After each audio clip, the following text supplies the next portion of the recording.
আহলে হাদিস আন্দোলন বাংলাদেশের ২৭তম বার্ষিক তাবলিগে ইজতেমা ২০১৭ এর পক্ষ থেকে নিম্নোক্ত প্রস্তাব সমূহ বিবেচনার জন্য দেশের সরকার, রাজনৈতিক নেতৃবৃন্দ ও জনগণের নিকট পেশ করা হলো।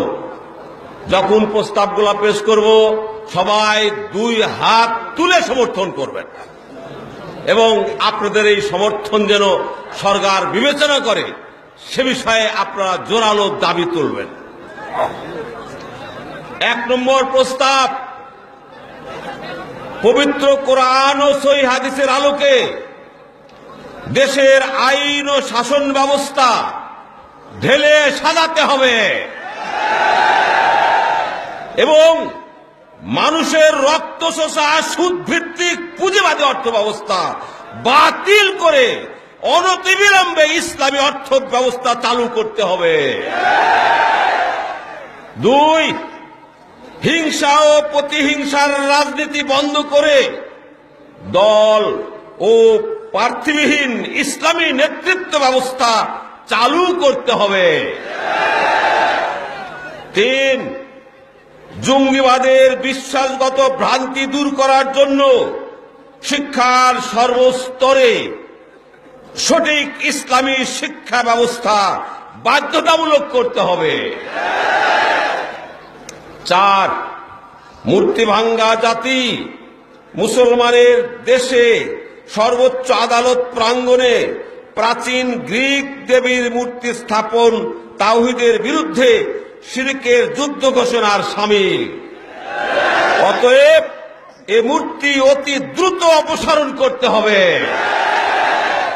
সেই সাথে হবিগঞ্জে জনৈক রজত রায় কর্তৃক কাবাগৃহের উপরে হনুমানের মূর্তি স্থাপন করে ফেসবুকে ছেড়ে দেওয়ার তীব্র প্রতিবাদ জানাচ্ছে এবং দোষী ব্যক্তিদের দৃষ্টান্তমূলক শাস্তির দাবি জানাচ্ছে।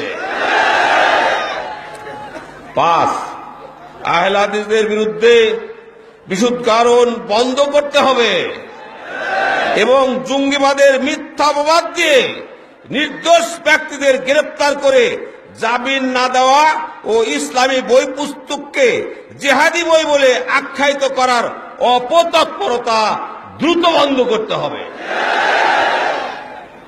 ৬, সুন্দরবনকে রক্ষার জন্য রামপাল কয়লা বিদ্যুৎ কেন্দ্র অন্যত্র সরিয়ে নিতে হবে এবং রূপপুর পারমাণবিক চুল্লি নির্মাণ প্রকল্প বন্ধ করতে হবে।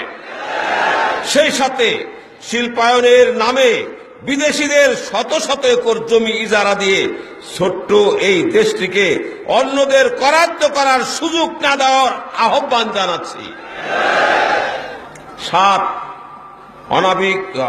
আণবিক বোমার চেয়েও ভয়ঙ্কর ফারাক্কাবাদ, গজলডোবাবাদ, ভারতের আন্তঃনদী সংযোগ প্রকল্প প্রভৃতি ধ্বংসাত্মক কর্মকাণ্ডের বিরুদ্ধে আন্তর্জাতিক আদালতে মামলা করার জন্য সরকারের প্রতি এই সম্মেলন জোর দাবি জানাচ্ছে।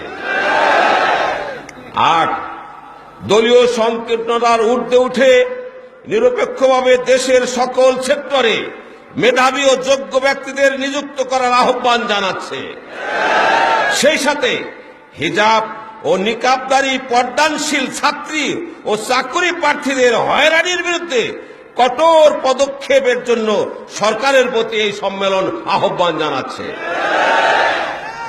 ৯, বর্মী দুঃশাসন থেকে মুক্তির লক্ষ্যে রোহিঙ্গা মুসলমানদের জন্য পৃথক আরাকান রাষ্ট্র ঘোষণা অথবা মিয়ানমারের তাদের নাগরিকত্ব পুনর্বহালের সসম্মানে পুনর্বাসনের যথাযথ ব্যবস্থা গ্রহণের জন্য আজকে এই সম্মেলন জাতিসংঘ ও আন্তর্জাতিক সম্প্রদায়ের প্রতি আহ্বান জানাচ্ছে। ১০, যুব সমাজের নৈতিক অবক্ষয় রোধের জন্য মাদকের সয়লাভ ও পর্ণ সাইট সমূহ বন্ধ করার জন্য এবং পিস টিভি বাংলার উপর নিষেধাজ্ঞা প্রত্যাহারের জন্য এই সম্মেলন সরকারের প্রতি জোর দাবি জানাচ্ছে। আল্লাহ যেন আমাদের এই সরকারকে উক্ত 10টি দাবি পূরণ করে এই দেশের শান্তি প্রতিষ্ঠার সহযোগিতা করার ব্যবস্থা করে দেন। আল্লাহর কাছে আমরা সেই প্রার্থনা জানাচ্ছি। আসসালামু আলাইকুম ওয়া রাহমাতুল্লাহ।